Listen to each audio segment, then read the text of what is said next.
अॼु बाबा जी 1983 जा वाक्य आहिनि। 3/1/1983 डबल विदेशी ॿारनि सां बाप दादा जी रूबरू। अॼु बाप दादा विशेष डबल विदेशी ॿारनि सां मिलण आया। सभी ॿार दूर दूर सां पंहिंजे स्वीट होम में पहुची विया आहिनि। सभी ॿार दूर दूर सां पंहिंजे स्वीट होम में पहुची विया आहिनि, जाते सर्व प्राप्तियुनि जो अनुभव करण जो स्वतः ही वरदान प्राप्त थी वेंदो। त मधुबन कहिड़ी हाईएस्ट प्लेस आहे जाते सर्व प्राप्ति जो अनुभव करण जो स्वतः ही वरदान प्राप्त थी वेंदो। स्वतः ही तव्हांखे वरदान प्राप्त थी वेंदो। सर्व प्राप्तियुनि जो अनुभव, हर ज्ञान गुण शक्तियुनि जो। बाबा वटि जेतिरो बि भंडारो आहे, कोई संकल्प करे कि बाबा मूंखे तव्हांजे हर गुण, हर शक्ति, हर ज्ञान जे पॉइंट जो अनुभवी मूर्त ठाहिणो। पर उन अनुसार न पेपर बि ईंदा आहिनि, हुन अनुसार पेपर बि ईंदा आहिनि, त इहे असांखे यादि करणो। अगरि तव्हां सोचंदव कि बाबा मुझे न सहन शक्ति जो अनुभवी मूर्त ठाहिणो, त हुन अनुसार तव्हांजा पेपर बि ईंदा, तव्हांखे ॾाढो कुझु सहन करण जे लाइ ईंदो, ॾाढा प्रकार जी परिस्थितियूं ईंदियूं। पोइ तव्हांखे उहो यादि रखिणो आहे कि बाबा असांखे अनुभवी, मतलब हर स्टेप, हर कदम ते असां सोचूं कि अभी बाबा मूंखे कुझु सिखाइण चाहींदा आहिनि, तॾहिं आत्मा सर्व प्राप्तियुनि जो अनुभवी मूर्त ठही सघंदी आहे। अहिड़े वरदान भूमि ते वरदाता बाप सां मिलण आया। अहिड़े वरदान भूमि ते वरदाता बाप सां मिलण आया। बाप दादा बि कल्प कल्प जे अधिकारी ॿारनि खे ॾिसी हर्षित थींदा आहिनि। बाप दादा बि कल्प कल्प जे अधिकारी ॿारनि खे ॾिसी हर्षित थींदा आहिनि। बाप दादा ॾिसंदा आहिनि भारत में नज़दीक रहण वारी कई आत्माएं अञा ताईं प्यासी ठही ढूंढनि थियूं, लेकिन साकार रूप में दूर दूर रहण वारा डबल विदेशी ॿार दूर सां ई पंहिंजे बाप खे पहचाने अधिकार खे पायो। मतलब सोचो डबल विदेशियुनि जो आहे न इहे नियम जेका पक्का हूंदा आहिनि, त उहे हर साल ईंदा आहिनि ऐं पैसा इकट्ठा हितां वेंदा न, पोइ हितां वञण खां ई पोइ पैसा इकट्ठा करण लॻी वेंदा। मतलब जो बि उहो धंधो कंदा आहिनि हुन सां पंहिंजो ख़र्चो हुन हिसाब सां जमा कंदा वेंदा आहिनि कि असांखे आहे न 1 साल मधुबन वञिणो ई आहे, छो जो विदेश मां हेॾे अचण केॾा पैसा लॻंदा आहिनि, है न। त इहो थींदो आहे न, भई ॾिसो तव्हां भारत में रहंदा आहियो त बि तव्हां जॾहिं खां बाबा जा ठहिया आहियो केतिरी बार मधुबन वेंदा आहियो, मधुबन विया आहियो, है न। भारत में रहण वारा ॿार अगरि चाहिनि त हुननि खे त ॾाढी अपॉर्चुनिटी आहे। आए दिन सेवा जे लाइ चईंदा आहिनि, भटियूं थींदियूं आहिनि, बाबा जे घर बाबा मिलन जा प्रोग्राम थींदा आहिनि, है न। शिविर थींदा आहिनि, कंहिं न कंहिंखे तयार करे वठी वञण लाइ त उहो बि तव्हांखे मौक़ो मिली वेंदो, भई वञो। मतलब जॾहिं चाहे तव्हां त वञी सघंदा आहियो, लेकिन तव्हां सोचो तव्हां हुन हिसाब सां वेंदा आहियो। मतलब सोचो विदेशनि जो त न हर ॾींहुं ईअं ई योग लॻो रहे, छोजी हर ॾींहुं उन्हनि खे कमु करणो पवंदो आहे। हर ॾींहुं उहे कुझु जेको कमाईंदा हुनखे जमा कंदा वेंदा कि मधुबन वञिणो आहे बाबा जे घर। त इहे दिमाग़ में रहंदो आहे। ऐं वैसे बि जेतिरो परे हूंदो आहे न ओतिरो जास्ती माण्हू सोचदो आहे कि न बस पैसा जमा थी वञनि, मधुबन वञिणो आहे, मधुबन वञिणो आहे, बाबा जे घर वञिणो आहे। ऐं भारतवासी भारत में रहंदे हुए बि एॾो वैल्यू न कंदा आहिनि। ऐं जेका अज्ञानी आहिनि उहो त अञा ताईं ढूंढनि ई था। लेकिन ज्ञानी बि एॾो वॾो भंडार हूंदे हुए बि उहो महत्व न हूंदो आहे त जीअं प्यासी ठही ढूंढदियूं आहिनि।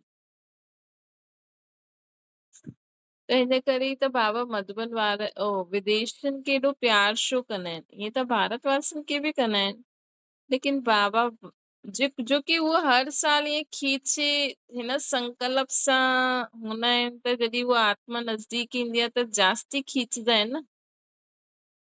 बाबा त चिंबक आहे। बाबा खे ईअं न आहे कि तव्हां भारतवासी आहियो विदेशी आहियो। बाबा खे त जो आत्मा निस्वार्थ प्यार सां यादि कंदी न बाबा हुन वटि खिचो हलाए ईंदा। बाबा खे तव्हांजो भोग, तव्हांजा पैसा, तव्हांजी स्टेटस, तव्हांजी डिग्रियूं इहे ॾिसी करे थोड़ी ईंदा आहिनि बाबा। भारतवासी आहिनि, विदेश वारा आहिनि, उहो प्यार खीचदो आहे। त बाबा चवनि था दूर वारा समीप थी विया ऐं समीप वारा दूर थी विया आहिनि। अहिड़े ॿारनि जे भाग्य जी कमाल ॾिसी बाप दादा हर्षित थींदा आहिनि। अॼु वतन में बि बाप दादा डबल विदेशी ॿारनि जी विशेषता ते रोहरियान करनि पिया। भारतवासी ॿारनि जी डबल विदेशी ॿारनि जी ॿिन्हिनि जी पंहिंजी पंहिंजी विशेषता हुई। भारतवासी ॿारनि जी ऐं विदेश ॿिन्हिनि जी पंहिंजी पंहिंजी विशेषता हुई। अॼु ॿारनि जी कमाल जी गुण बाबा ॻाइनि पिया। त्याग छा कयो, भाग्य छा मिलियो। लेकिन ॿारनि जी चिथराई ॾिसनि पिया कि त्याग बि बिना भाग्य जे न कयो। त्याग बि कयो लेकिन भाग्य बि प्राप्त कयो। त्याग बि बिना भाग्य जे न कयो। सौदो करण में बि पक्का व्यापारी आहिनि। पहिरियों प्राप्ति जो अनुभव थियो, सुठी प्राप्ति खे ॾिसी व्यर्थ ॻाल्हियुनि जो त्याग कयो त छॾियो छा पायो छा। हुनजी रिज़ल्ट कढियो त छा निकिरंदो। रिज़ल्ट हिकु छॾियो ऐं पदम पातो था त इहे छॾण थियो या पाइण थियो।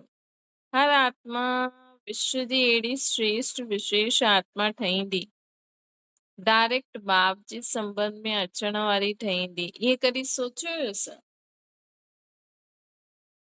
न भक्ति मार्ग में त माण्हू भक्ति मार्ग में त माण्हू चईंदा आहिनि न असांखे तुंहिंजे चरणनि में जॻह ॾियो। हिते त भॻवान जॾहिं मिलियो त पतो लॻियो हिनजा त चरण ई न आहिनि। भॻवान जो रूप ई अलॻि आहे हिकदमि। भक्ति में जो भॻवान जी पहचान हूंदी आहे, भॻवान जो परिचय ॾींदा आहिनि माण्हू, असली में त परिचय ई कुझु ॿियो ई आहे। त कॾहिं भक्ति में ईअं सोचियो हुयो माण्हू कि असांखे एतिरो भाग्य मिलंदो।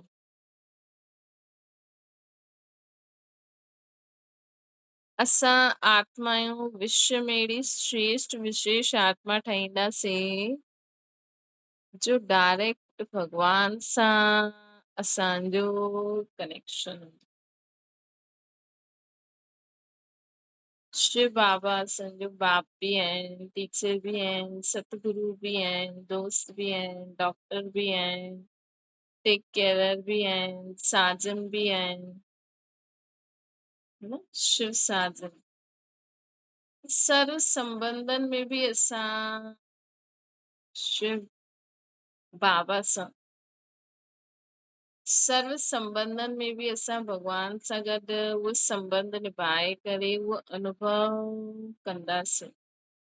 शिव बाब द्वारा आत्मा खे पालना मिलंदी, शिव टीचर द्वारा असां आत्माउनि खे शिक्षायूं मिलियूं, शिव बाबा सतगुरु जे द्वारा असां केॾा वरदान मिलिया,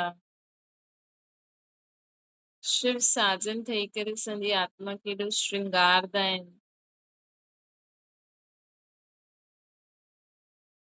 है न। शिव दोस्त द्वारा असां सां गॾु रहंदा आहिनि, असां सां ॻाल्हियूं कंदा आहिनि। त ईअं कॾहिं सोचियो हुयो निराकार रूप में भगवान खे असां पहचाने पंहिंजे घर खे पहचानंदासीं, पंहिंजे पाण खे पहचानंदासीं,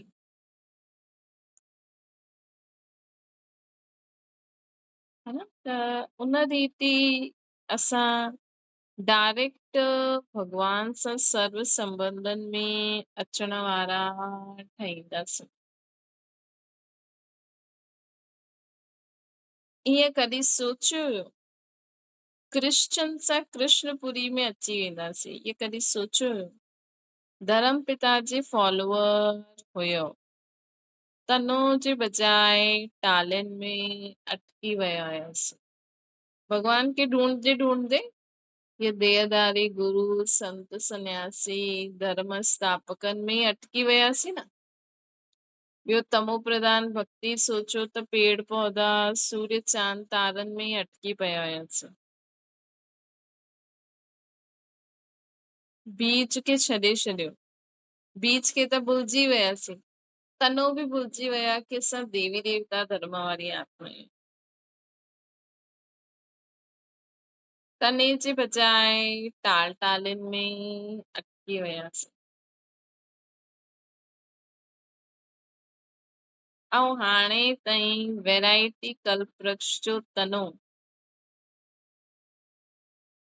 आदि सनातन ब्रह्मण सो देवता धर्म जा ठही विया आहिनि। ऐं हाणे वैरायटी कल्प वृक्ष जो तनु अर्थात आदि सनातन ब्रह्मण सो देवता धर्म जा ठही विया आहिनि। बाबा छा था चवनि? ब्रह्मण सो देवता धर्म जा ठही विया आहिनि, फाउंडेशन ठही विया आहिनि। श्रुति है न कि जेका ब्रह्मण ठहींदा उहे ई देवी देवता ठहींदा। जो बाबा चईंदा आहिनि न कि मां तव्हांखे गारंटी 21 जन्मनि जो वरसो ॾींदा, है न। बाबा कॾहिं कॾहिं चईंदा आहिनि 21 जन्मनि जो, त मतिलबु इहे ब्रह्मण ठहिण खां पोइ बि तव्हां में उहा चाल चलन व्यवहार देवता आहे। हाणे भले असांखे देवताउनि जहिड़ा कपिड़ा आदि न पाइणो आहे, रहन सहन न करिणो आहे, लेकिन जीअं देवी देवता बि सदा संतुष्ट रहंदा, सर्व प्राप्ति संपन्न रहंदा, हुन हिसाब सां असांजी आत्मा उन स्थिति में ईंदी वेंदी आहे, है न। ब्रह्मण जी लास्ट स्टेज देवता आहे, वो देवता ठहींदा। मतलब जीअं ई ब्रह्मण पक्को ब्रह्मण मतलब देवता ठहण वारो देवता। त बाबा छा था चवनि कि हाणे हिन वैरायटी कल्प वृक्ष जो तनो आदि सनातन ब्रह्मण सो देवता धर्म जा ठही विया आहिनि, फाउंडेशन ठही विया आहिनि।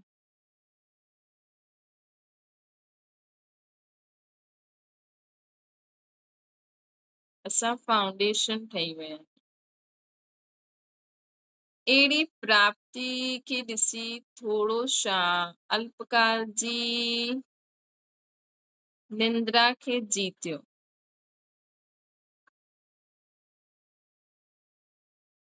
त अहिड़ी ऊची प्राप्ति असांखे थिए थी, त अहिड़ी ऊची प्राप्ति जे अॻियां अगरि तव्हां कुझु लौकिक जो या कुझु छॾियो बि,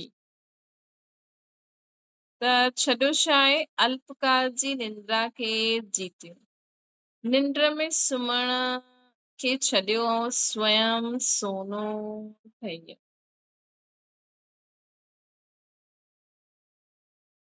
मतलब अज्ञानी के बाबा चईंदा न, निंड मतलब अज्ञानता। त जेकी अल्पकाल निंद्रा हुई, अज्ञानता हुई, उनखे छॾियो न असां। जेकी अल्पकाल निंद्रा हुई उनखे छॾियो असां।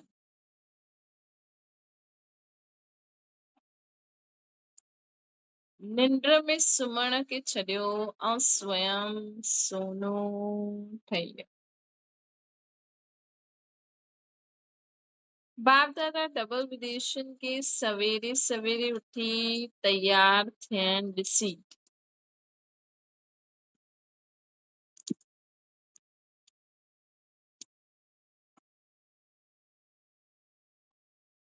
मुस्कुराईंदा आहिनि।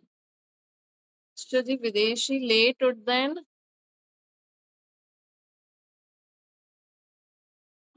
त बाबा सवेरे सवेरे विदेशी सवेरे सवेरे उथी करे, हाँ उन्हनि खे ऑफिस आदि बि वञिणो हूंदो आहे, हुते उन्हनि जो शेड्यूल हूंदो, लेकिन दुनिया वारा त इहे सोचदा आहिनि हिते भारत में कोई लेट उठे लेट सुम्हे त माण्हू सम्झदा न ये विदेशी आहे छा, है ना, यही सोचता है ना। श्री विदेशियुनि जो नाम वालो आहे कि उहा आराम सां उथंदा सुम्हण वारा आहिनि।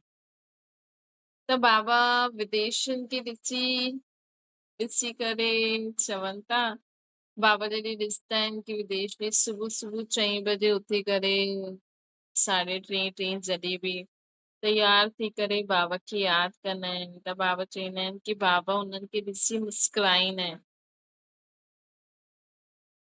आराम सां उथण वारा हाणे कीअं उथंदा आहिनि, निंड खे त्याग कयो, त्याग जे पहिरियों भाग्य खे ॾिठो, अमृत वेले जो अलौकिक अनुभव करण खां पोइ इहे निंड बि छा लॻंदी आहे, है ना। हिकु बार तव्हां अमृत वेलो उथण अगरि तव्हां न उथंदा आहियो या उथंदा आहियो त अमृत वेलो उथण खां पोइ जो अनुभव थींदो आहे,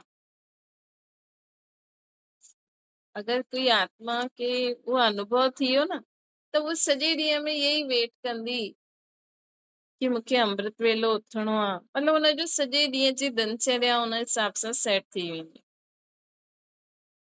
वो सोचती भई मां जल्दी जल्दी कम करा, रात जो जल्दी सुम्हां, मूंखे अमृत वेलो उथणो आहे। अगर हुननि जे घर में रात जो कम हूंदो न त ॾींहं जो आराम सां सुम्हंदी, छो ताकि मां अमृत वेलो उथां, है ना। त बाबा ये थींदो आहे वाकई में, अगर हिकु बार अमृत वेले जो टेस्ट पइजी वियो न कंहिं आत्मा खे, उहा अनुभूति थी वई, वो प्राप्ति थी वई, त पोइ बस उहा आत्मा जो सॼो ॾींहुं हिन ई हुन में हूंदो, हिकु त हुन ई स्थिति में हूंदी उहा, हुन नशे में वो जो प्राप्ति थींदी आहे। ॿियो वो ॿिए ॾींहं जी आहे न, जीअं त अमृत वेलो आहे न, कोई कंहिंजे कंहिंजे थींदो आहे न कि 5 बजे पाणी ईंदो आहे, त जेका घर संभालण वारी लेडीस हूंदी आहे न, हुनखे इहे ई यादि हूंदो आहे कि पाणी हुन हिसाब सां यूज़ करणो, छोजी पाणी सुबुह जो 5 बजे ईंदो, जेके ड्यूटी मिली वई न त हुन दिमाग़ में यही ईंदो, उहे सॼो ॾींहुं ध्यानु रखंदी कि पाणी केतिरो काथे काथे यूज़ करणो आहे। कोई माण्हू वेस्ट कंदो त हुनखे चईंदी वेस्ट न कर, पाणी सुबुह जो ईंदो 5 बजे, ऐं हुनखे यही राति जो बि सुम्हंदी त यही यादि रहंदो कि मूंखे सुबुह जो उथी करे पाणी भरणो, एतिरो भरणो आहे, ईअं है न। त हीअं ई अगरि आत्मा खे अमृत वेले में जो प्राप्ति थिए थी, वो अनुभव थी वियो त आत्मा हिन ई लग्न में लॻी वेंदी आहे, सॼो ॾींहुं हुन हिसाब सां कमु कंदी, ये सोचती कि ॿार जल्दी रोटी खावनि, सभु कमु निपटाए करे मां सुम्हां, मूंखे अमृत वेलो उथणो। त बाबा डबल विदेशियुनि खे ॾिसी करे चवनि था कि तव्हां उहा निंड छॾे करे हाणे सुबुह उथंदा आहियो त त्याग कयो, निंड जो त्याग कयो। त्याग जे पहिरियों भाग्य ॾिठव न, भाग्य केॾो ऊचो आहे। अमृत वेले जो अलौकिक अनुभव करण खां पोइ इहे निंड छा लॻंदी। खाइण पीअण छॾियो या बीमारी खे छॾियो। खाइण पीअण छॾण अर्थात कई बीमारी सां छुटण, है न। त पहिरीं त बाबा उन्हनि खे ॿुधाइनि था कि तव्हां निंड छॾी। बाबा अॼु उन्हनि खे चवनि था न कि अमृत वेलो ओ छॾियो छा, मतिलबु भाग्य ॾिसी करे उन्हनि ॾाढो कुझु छॾियो। त पहिरीं त हुन निंड छॾी, ॿियो छॾियो खाइण पीअण। ॾिसो अगरि तव्हां न बाबा अगरि तव्हांखे काथे खाइण लाइ न आहे त तव्हांखे ॿाहिरां बिना लहसुन प्याज जे खाइण जी परमिशन आहे। हीअं न सम्झो कि असांखे घर जो ई खाइणो आहे त चल ॿियो कुझु न आहे त लहसुन प्याज ई ठहियो आहे त खाई वठूं। कई आत्मायूं हीअं बि ग़लती करे वठंदियूं आहिनि,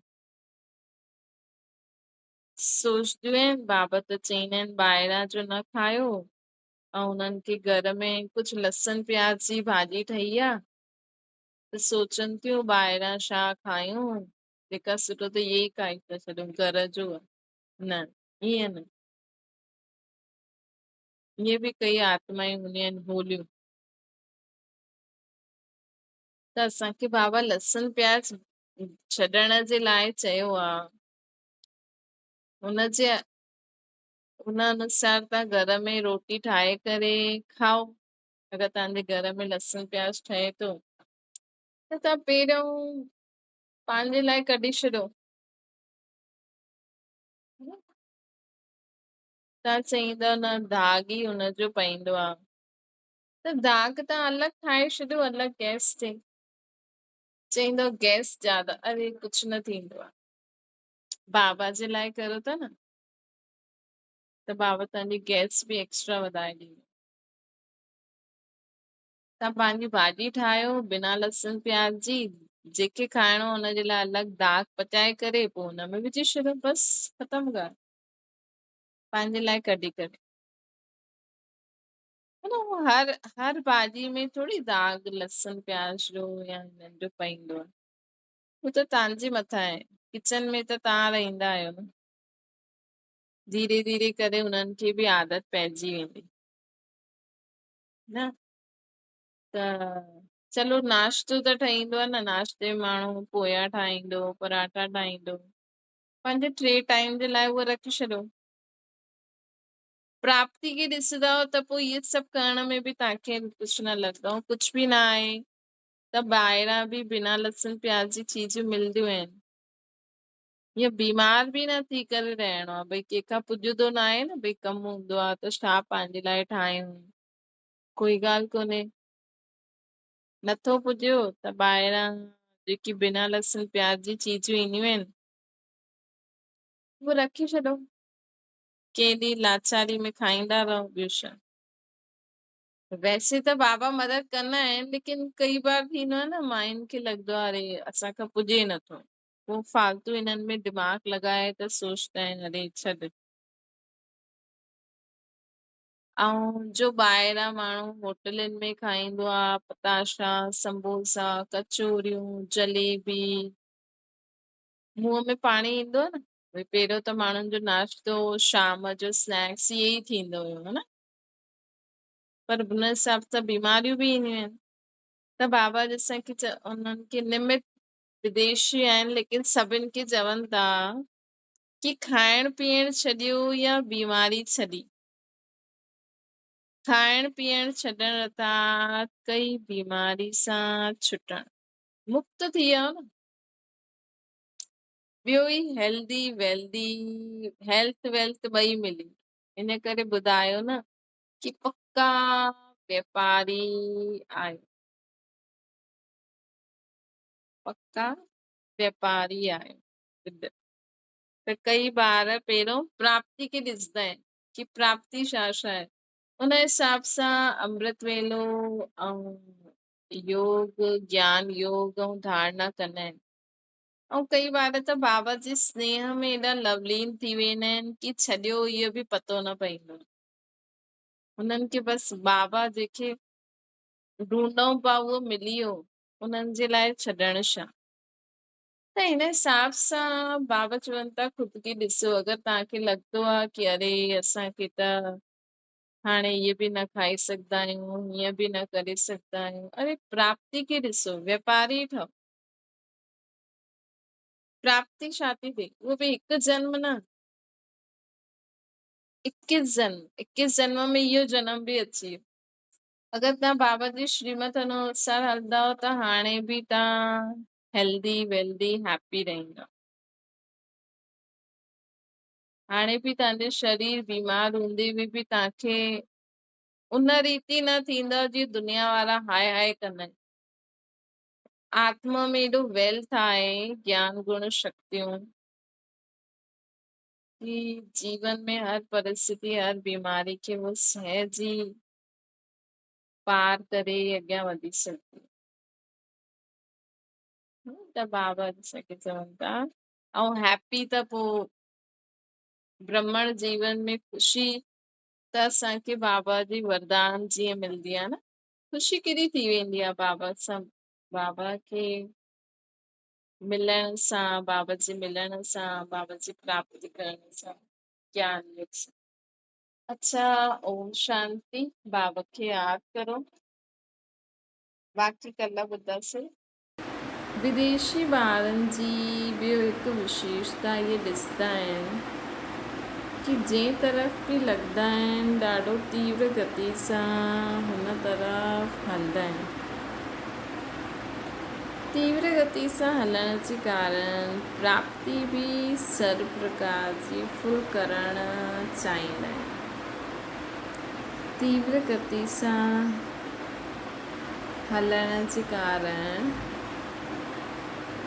प्राप्ति भी ॾाढी तीव्र सर्व प्रकार जी फुल करणु चाहींदा आहिनि।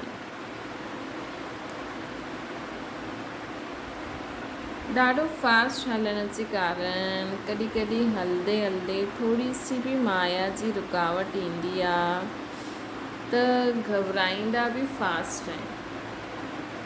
बाबा चवनि था छोजी डबल विदेशी न सब कुछ यूज़ करे हाणे उपराम थी विया आहिनि। उहे भारत में जो चीज़ ईंदी आहे न उन्हनि खे डबल विदेशी ॾाढे पहिरियों यूज़ करे फिटी बि करे छॾींदा आहिनि, पोइ भारत में ईंदी आहे। त ईअं ई अॼु जो बि फैसिलिटी भारत में अचे थी त उहे डबल विदेशी पहिरियों ई यूज़ करे चुकिया आहिनि, उपराम थी विया आहिनि। उन्हनि खे न भॻवान जी खोज आहे, आंतरिक शांति सुख शांति जी खोज आहे। त इन करे डबल विदेशी न खे जीअं ई ज्ञान मिलंदो आहे न डबल विदेशियुनि खे त उहो ॾाढो तीव्र गति सां हिन में लॻी वेंदा आहिनि, तीव्र गति सां हलंदा रहंदा आहिनि। त प्राप्ति बि सर्व प्रकार जी फुल करणु चाहींदा आहिनि। तीव्र गति सां हलण जे कारण प्राप्ति बि फुल करणु चाहींदा आहिनि। ॾाढो फास्ट हलण जे कारण कॾहिं कॾहिं माया अची वेंदी आहे न, हलंदे हलंदे थोरी सी बि माया अची वेंदी, रुकावट ईंदी आहे त घबराईंदा बि फास्ट आहिनि कि इहो छा थी वियो।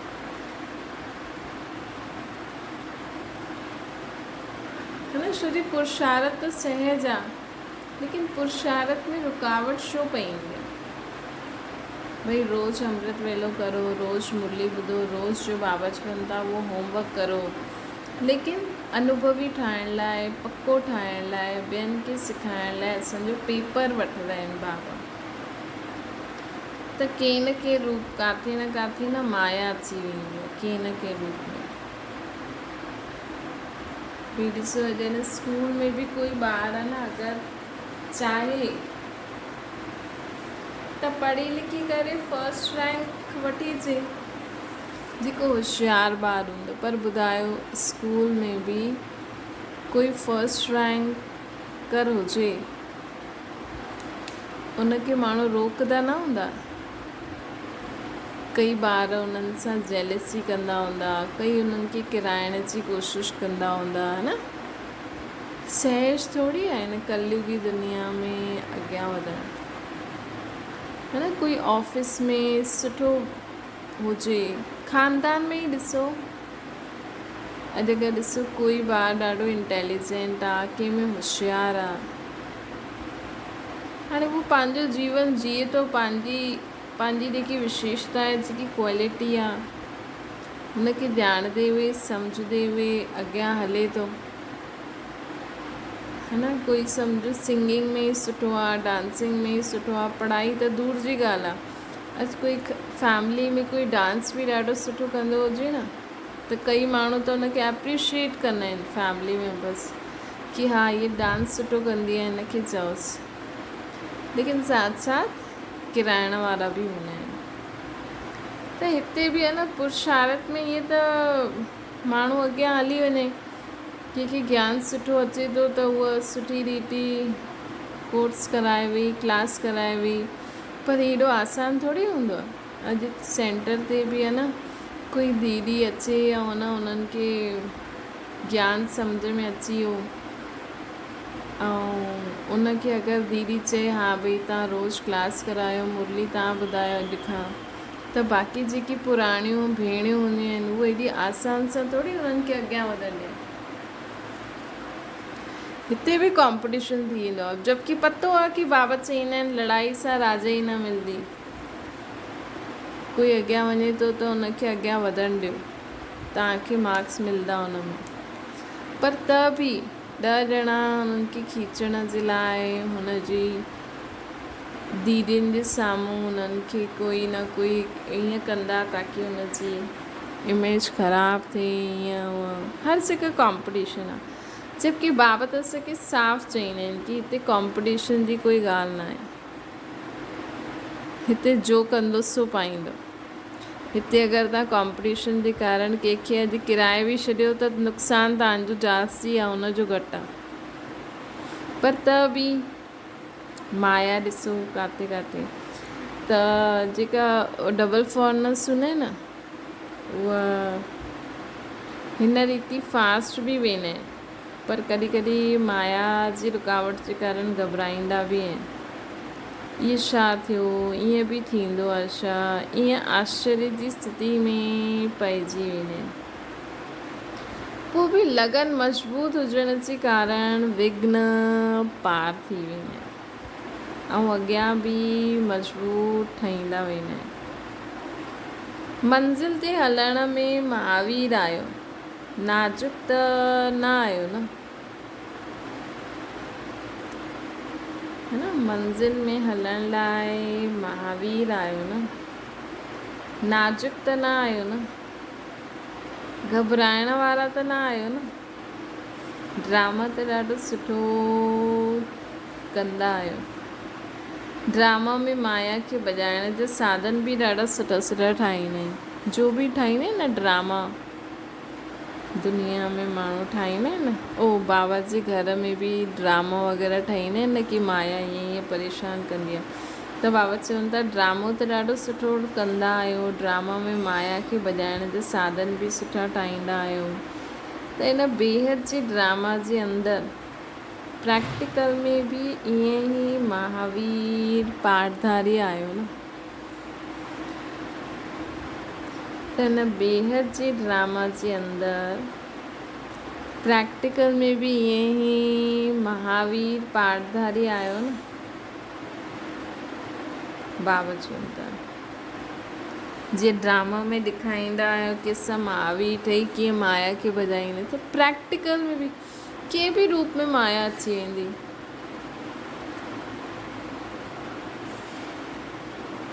अॼु माया इन रूप में बि अची वेंदी, भई तव्हांजे घर जी लाइट बंदि थी वेंदी, बाक़ी सभिनि जी अची वेंदी। त चईंदो अलाए छो असांजी लाइट हली वई, अलाए छा थी वियो, हीअं। अरे लाइट हली वई ॿियनि जी ॾिसो, ॿियनि जी अचे थी, तव्हांजी नथी अचे, त भई चेक था करायूं बसि।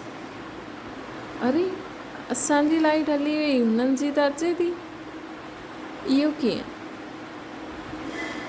असांजी छो ख़राबु थी हुई? भई हिकु नॉलेज जी रीति तव्हां उहो करो त अलॻि ॻाल्हि आहे, लेकिन असांजी छो ख़राबु थी वई, हुननि जी छो न थी, हिकु टेंशन जो रूप ईंदो आहे न, उहो न अचिणो खपे। सिंपल बाबा खे चओ, लाइट वारो जाते बि जेके बि तव्हांजो चईंदा आहियो हुनखे बाबा जी यादि में फ़ोन करो, चओ लाइट ठीकु थी वई। ॾिस चेक करो भई छो थी, अॻियां खां असां सावधानी कंदासीं। त ही माया मतिलबु कि असांखे बाबा बुलाए ॾींदी।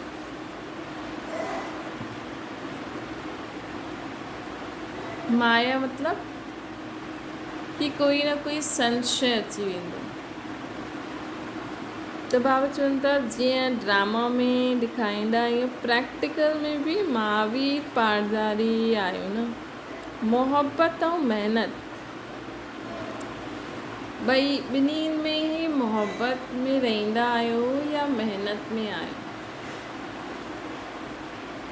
ॿिन्हिनि में ई मोहबत। वैसे बि बाबा सां जेतिरो प्यार सां असां बाबा सां जेतिरो प्यार हूंदो न, ॿियो कुझु बि न करिणो, बसि ईअं कंदा रहो, बाबा बाबा बाबा बाबा हलो ईअं करूं, बाबा हलो ईअं करूं, बाबा हीअ ॻाल्हि ईअं थी वई, बाबा हीअं ॻाल्हि हीअं थी वई, कोई माया थी, बाबा हीअं ॻाल्हि हीअं थी वई, है न। भले ई बाबा ही असांजो एग्ज़ाम था वठनि न, त बाबा खे चओ बाबा हीअं ॻाल्हि हीअं थी वई। भक्ति मार्ग में चईंदा आहिनि न कि भॻवान जो दुख बि सुख सम्झो। ये छो ये किथां निकितो? ये हितां ई निकितो आहे, है न। बाबा चईंदा आहिनि न माया खे बि मां ई मोकिलींदो आहे कि वञ। त माया खे मोकिलींदा त ॿार जेका होशियारु हूंदा उहे त सम्झी वेंदा, ऐं जेका अगरि ईअं थी वेंदा त घबराइजी वेंदा, पोइ दुखी थी वेंदा आहिनि, पोइ महिनत कंदा आहिनि। त भक्तनि आहे न, जीअं मैं जी बलि चढ़ाई त बकरे खे चढ़ाईंदा आहिनि न, ईअं हिन में बि इहो उल्टो खणी छॾियो अथनि। हाणे बाबा ख़ुदि ई चईंदा आहिनि कि माया खे मां थो मोकिलियां। हाणे माया खे मोकिलींदा, सुठो भलो जेको हलंदो हूंदो, ऐं अगरि हुनखे अटेंशन न हूंदो कि माया आहे या बाबा पेपर था वठनि, त उहो त वीचारो अटकी वेंदो, घबराइजी वेंदो, दुखी थी वेंदो, परेशान थी वेंदो। त इहे बाबा माया खे मोकिलींदा आहिनि त भक्ति वारनि में सोचंदा आहिनि कि दुख बि भॻवान थो ॾिए, पोइ दुख बि सुख सम्झो, पोइ हुन दुख में ॿियो असां बाबा खे यादि करूं, मतिलबु भॻवान ई दुख थो ॾिए ताकी मूंखे ॾाढो यादि करो था। परंतु एक्चुअल ॻाल्हि छा आहे कि बाबा असांखे हाणे माया खे मोकिलींदा आहिनि ताकी असां अनुभवी थी वञूं, न त कीअं पतो लॻंदो असां में केतिरी शक्ति आई आहे, असां केतिरो अचल अॾो थिया आहियूं। उहो बि बाबा छो कंदा आहिनि, छो अंत समय इहे ॾाढो कुझु थियणो आहे। मतिलबु बाबा असांखे हीअं तयारु करणु चाहींदा आहिनि कि अंत समय कुझु बि थिए, पर असांजो बुद्धि योग बाबा सां ई लॻल रहे, मन में बाबा जी यादि अचे। ईअं न मन में यादि अचे अरे फलाणे ईअं हली वियो, फलाणे सां ईअं थी वियो, फलाणे सां ईअं थी वियो।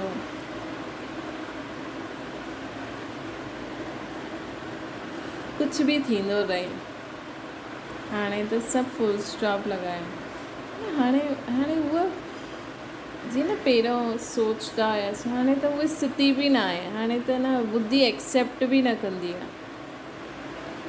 तव्हांजी स्टेज तव्हां चेक कजो, हाणे अगरि तव्हां कंहिंजी टेंशन करो या कुझु सोचो त बुद्धि एक्सेप्ट बि न कंदी।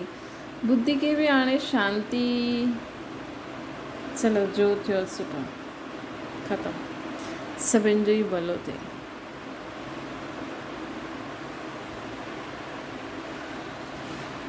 त बाबा असांखे चवनि था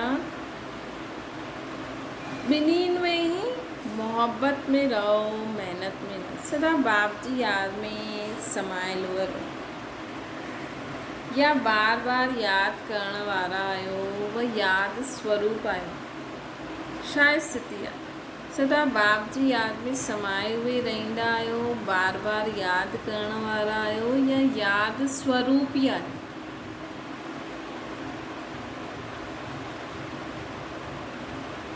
सदा साथ रहंदा आहियो या सदा साथ रहे हिन महिनत में लॻंदा आहियो। बाबा जी याद हमेशा रहे इन पुरुषार्थ में त न आयो न, हिन याद स्वरूप थी आयो न। साथ सदा साथ रहंदा आहियो या सदा साथ रहे हिन में महिनत लॻंदी आहे। बाप समान ठहण वारा सदा याद स्वरूप रहंदा। त हाणे कहिड़ी स्टेज प्राप्त करणी आहे असांखे? सदा याद स्वरूप ठही करे रहो, सर्व गुण स्वरूप, सर्व शक्ति स्वरूप थी वञो।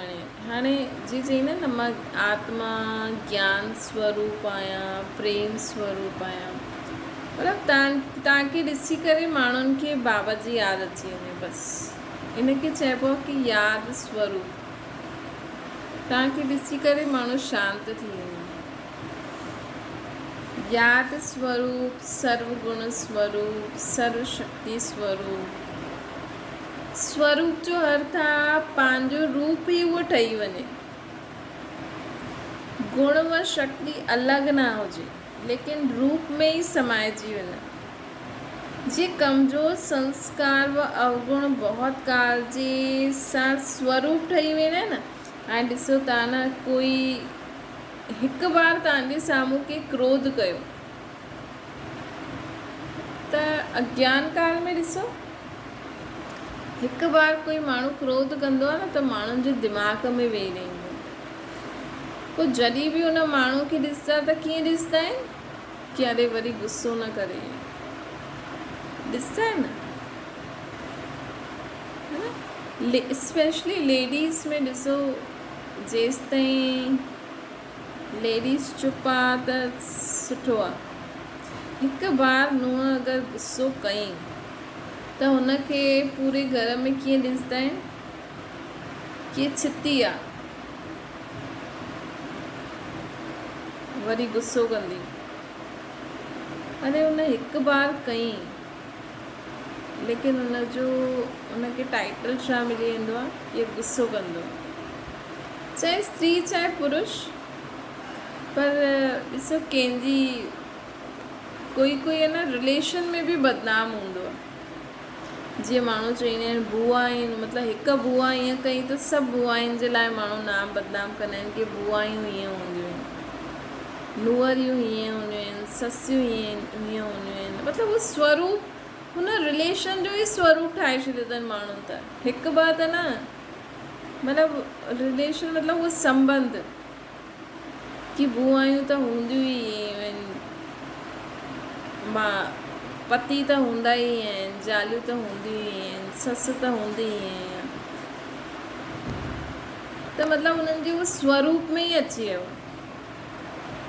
त ईअं बाबा असांखे चवनि था कि बाबा जी ॿारनि जो स्वरूप ठही वञे, कि त हमेशह ई शिव बाबा जी यादि में ई रहंदा आहिनि। मतिलबु तव्हांखे ॾिसी माण्हुनि खे ब्रह्मा कुमार कुमारियूं यादि न अचनि, शिव बाबा यादि अचनि। है न, ब्रह्मा कुमार कुमारियुनि जो नाम त बालो थी वियो आहे, है न। छा चवंदा आहिनि, ब्रह्मा कुमार कुमारियूं त पवित्र रहंदियूं आहिनि, भाउ भेण ठाहींदियूं आहिनि, इहे कंदियूं आहिनि। लेकिन हाणे असांखे इहो स्वरूप ठहिणो आहे कि ब्रह्मा कुमार कुमारियूं त शांत सर्व गुण स्वरूप आहिनि। काथे काथे नाम बि बदनाम आहे, नेगेटिविटी में बि बदनाम आहे कि ब्रह्मा कुमार कुमारियूं त न माण्हुनि खां पैसा उहो कंदियूं आहिनि, ठगी कंदियूं आहिनि, इहे कंदियूं आहिनि। काथे काथे नेगेटिविटी बि फैलियल आहे। त बाबा असांखे चवनि था कि तव्हां सदा यादि स्वरूप रहो। ब्रह्मा कुमार कुमारियूं थी वियो, हाणे शिव बाबा शिव बाबा शिव बाबा करो। हाणे है न, हाणे गुप्त न रखो। जेतिरो तव्हां मुख सां शिव बाबा चईंदा न, शिव बाबा खे यादि करो। माण्हू कॾहिं कॾहिं थींदो आहे न, कोई जीअं माण्हू कंदा आहिनि न, वाहिगुरु वाहिगुरु सतनाम राधे राधे, तव्हांजे मुख सां कॾहिं बि तव्हां वञो था करो था शिव बाबा थैंक यू शिव बाबा, हीअं कॾहिं कॾहिं माण्हू उथंदो वेहींदो त ईअं चईंदा न वाहिगुरु, तव्हां चओ शिव बाबा। एॾो प्यार सां चओ, एॾो संबंध सां यादि रखो कि साम्हूं वारो आत्मा बि पहचाने वञे शिव बाबा बि मुंहिंजो बि पीउ आहे, है न। गुण पवित्रता सुख शांति प्रेम आनंद, इहे गुण तव्हांजे चाल चलन व्यवहार में अचनि। सर्व शक्तियूं तव्हांजे चाल चलन व्यवहार में अचनि। स्वरूप जो अर्थ ई आहे पंहिंजो रूप ई उहा ठही वञे। गुण व शक्ति अलॻि न हुजे, लेकिन रूप में ई समायल हुजे। गुण व शक्ति अलॻि न हुजे, लेकिन रूप में ई समायल हुजे। जे कमज़ोरी व अवगुण बहुत काल सां स्वरूप ठही आहिनि, उन्हनि खे धारण करण जी कोई महिनत न कंदो आहे, लेकिन नेचुरल नेचर ठही वियो आहे। कमज़ोरी और विकार, है न। माण्हुनि खे क्रोध करणु सिखणो थोरी पवंदो आहे। ऐं ॾिसो, घर में अगरि कंहिंजा ॿार न चिड़चिड़ आहिनि, क्रोधी आहिनि, ईअं आहिनि, त उहो किथां सिखंदा आहिनि? वो पंहिंजे फैमिली मेम्बर्स सां ई सिखंदा आहिनि। वो पंहिंजे वॾे भाउ भेणनि खे, माउ पीउ खे ॾिसंदा आहिनि, ऑब्ज़र्व कंदा आहिनि। त अगरि कंहिंजा ॿारनि में कहिड़ो बि अवगुण आहे न, त पहिरियों माउ पीउ ख़ुदि में, जीअं कॾहिं कॾहिं थींदो आहे न, कंहिंखे अगरि कोई बीमारी आहे त माण्हू चवंदा आहिनि, डॉक्टर पुछंदो आहे न, तव्हांजे माउ पीउ खे बि हुई, तव्हांजे फैमिली में किसी खे इहा बीमारी आहे, त इहा तव्हांजी फैमिली जे हिसाब सां ई तव्हांखे बीमारी आई आहे।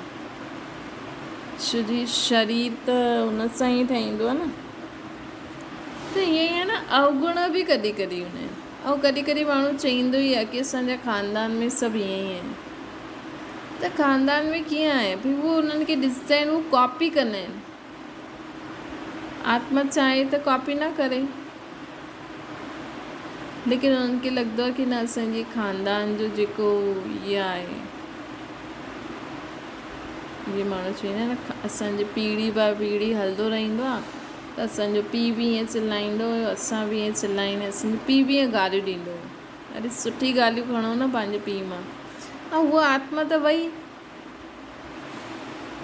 ज़रूरी थोरी उहा आत्मा ॿी जॻह जाते बि हूंदी त गालियूं ॾींदी हूंदी। त हिनखे तोड़णो कीअं? तोड़णो त पवंदो न। त बाबा अॼु असांखे चवनि था कि तव्हां ईअं ठहो त पोइ तव्हांखे ॾिसी माण्हू बि ईअं कंदा। रूप में समायल हुजो, जी कमज़ोरी रूप में समायल हूंदी आहे न, ईअं असांजा बाबा जे ज्ञान गुण शक्ति रूप में समायल हुजनि, नेचुरल थी वञनि।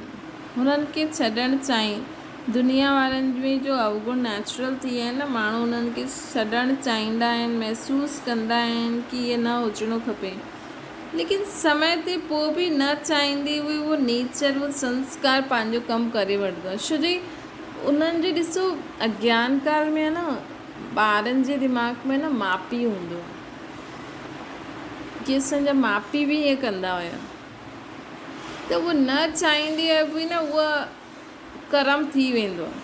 त सोचो, हिते असां ज्ञान में पंहिंजे शिव बाप ऐं ब्रह्मा मां खे एॾो दिमाग़ में विहारे छॾूं, उन्हनि जी ॻाल्हियूं, शिव बाबा हीअं कंदा हुया, ब्रह्मा बाबा हीअं कंदा हुया। शिव बाबा जी त रोज़ु मुरली ॿुधंदा ई आहियूं, शिव बाबा हीअं चईंदा आहिनि, शिव बाबा हीअं चईंदा आहिनि। ब्रह्मा बाबा जी जीवन कहानी ॿुधी आहे, 18 कदम जीवन कहानी जी किताब पढ़ी हूंदी। या ब्रह्मा बाबा जे बारे में एॾो ॿुधो ई हूंदो की असांजो ब्रह्मा बाबा ईअं कंदो हुयो न, असां बि ईअं कंदा आहियूं। दादियुनि में छा हुयो,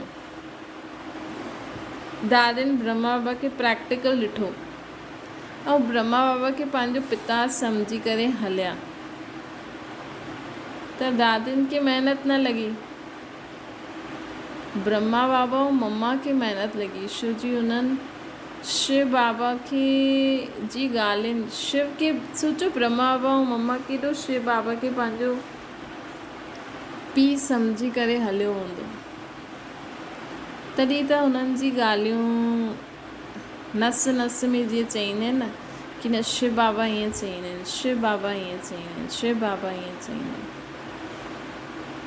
दादियुनि बि शिव बाबा, ब्रह्मा बाबा, मम्मा त हुन अनुसार हलिया, त उहो दिमाग़ में वेठो। त हाणे तव्हां बि एॾा सालनि खां मुरली ॿुधो था, एॾी बाबा जी, ब्रह्मा बाबा जी, दादियुनि खे बि तव्हां प्रैक्टिकल ॾिठो हूंदो, है न, या उन्हनि जा अनुभव या उन्हनि जी ॻाल्हियूं, है न। कॾहिं कॾहिं दादियुनि ऐं बाबा जी जेकी क्लासिस हूंदी आहे न, उहो छो ॿुधणी खपनि, छो जी उहो जीअं जीअं ॿुधाईंदा आहिनि न, त असांजो उहो स्वरूप दिमाग़ में वेही रहंदो, पोइ असां उन अनुसार कर्म क्षेत्र ते कर्म कंदासीं।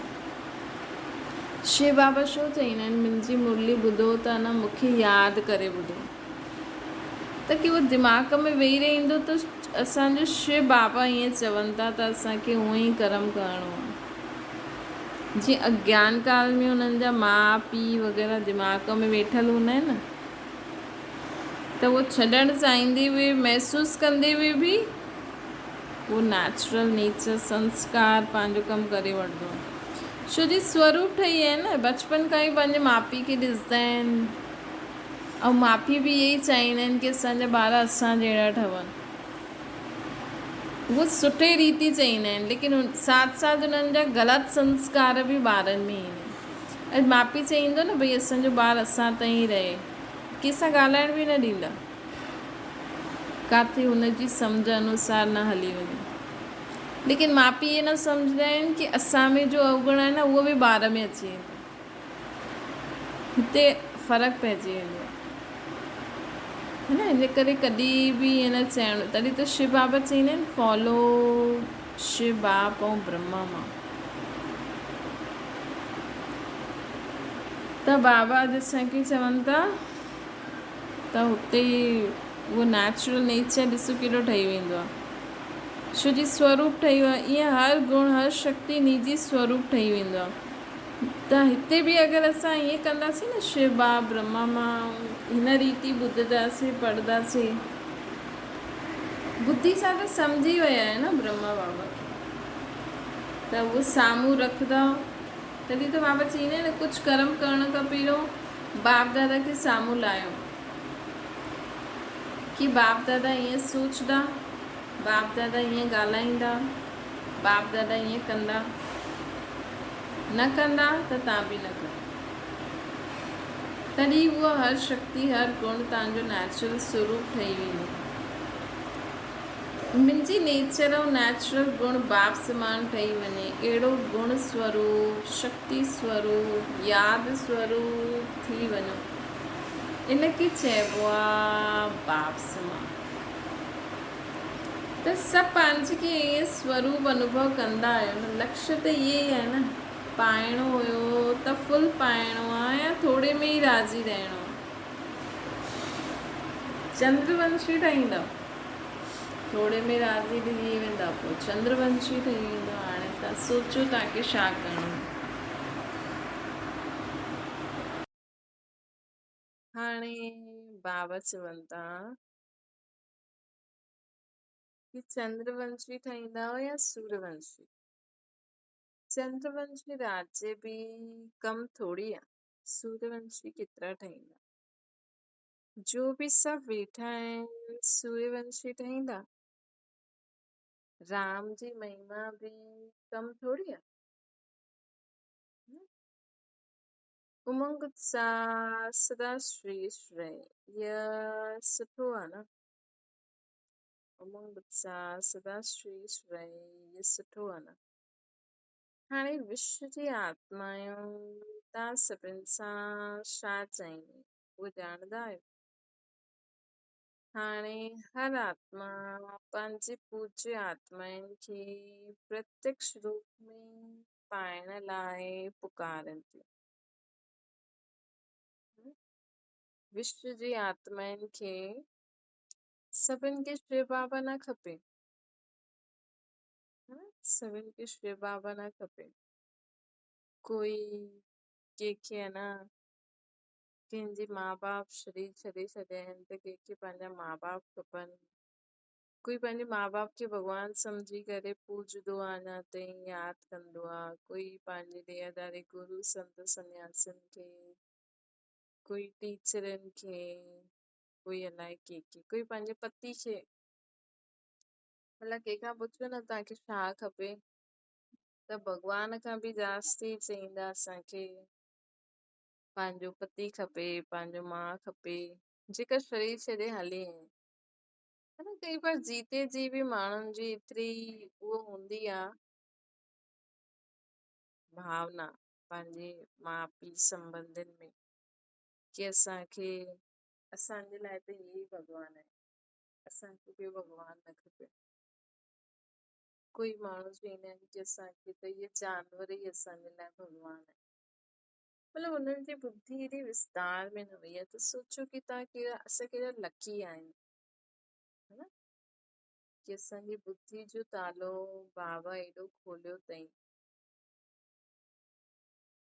ऐं असां ड्रामा अनुसार असांजी आत्मा जी बुद्धि एॾी सुठी आहे, एॾी खुलियल आहे कि असां न परम पिता परमात्मा खे ऊच पे ऊच भॻवान पिता सर्व संबंधी पहिरियों उन्हनि खे मञी करे हलंदा आहियूं। है न, भले कंहिंजा देहदारी माउ पीउ बि केॾा बि सुठा हुजनि, लेकिन ज्ञान में अचण खां पोइ उहा चए कि न शिव बाबा पहिरियों मुंहिंजो पिता आहे, शिव बाबा पहिरियों मुंहिंजो सतगुरु आहे। भले माण्हू अॼु गुरु पूर्णिमा जे ॾींहुं माण्हुनि हर धर्मनि वारनि पंहिंजे पंहिंजे देहदारी गुरूअनि खे पंहिंजो मञियो आहे, है न।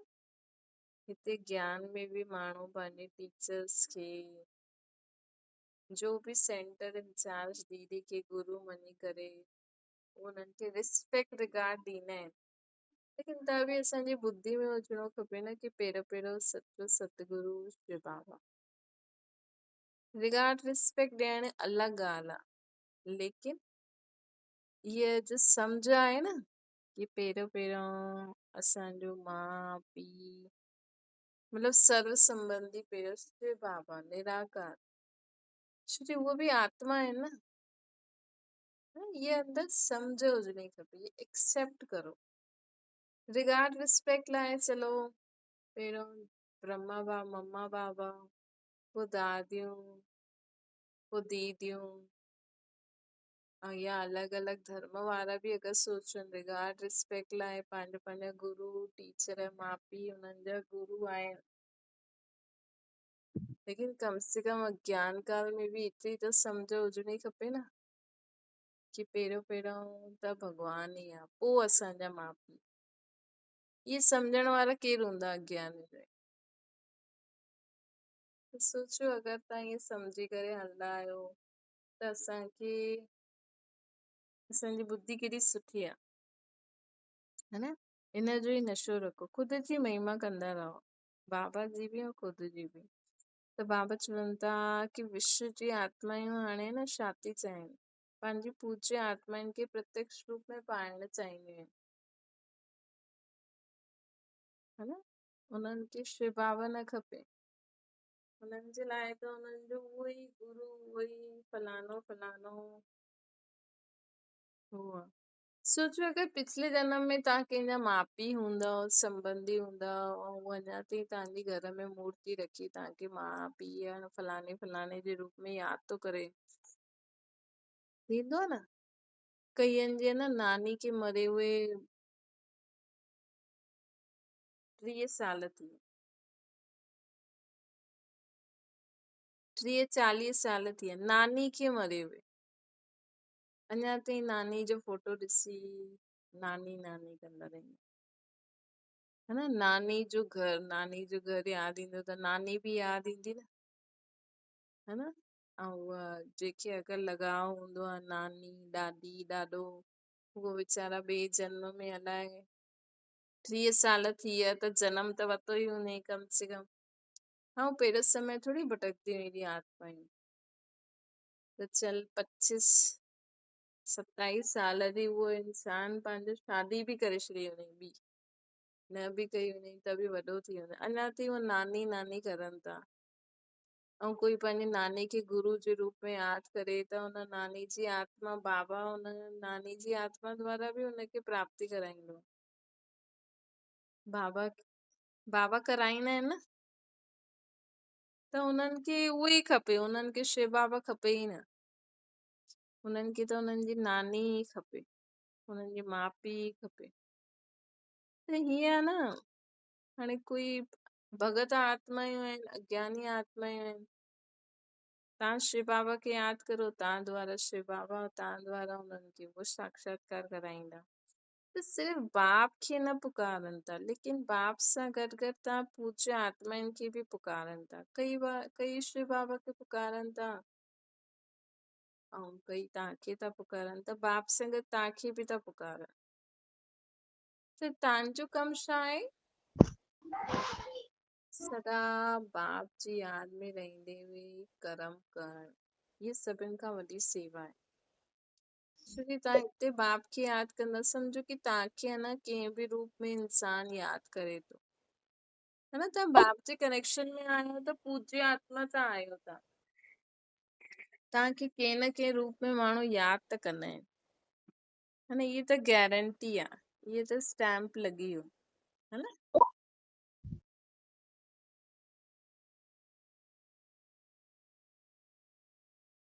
त बाबा चवनि त इहा त गारंटी आहे कि तव्हांखे है न कोई यादि त कंदो ई आहे, त तव्हां बाबा खे यादि कंदा तॾहिं त तव्हांजी आत्मा में शक्ति ईंदी न, छोकी तव्हांजी आत्मा में बि शक्ति न आहे। हाणे कोई है न,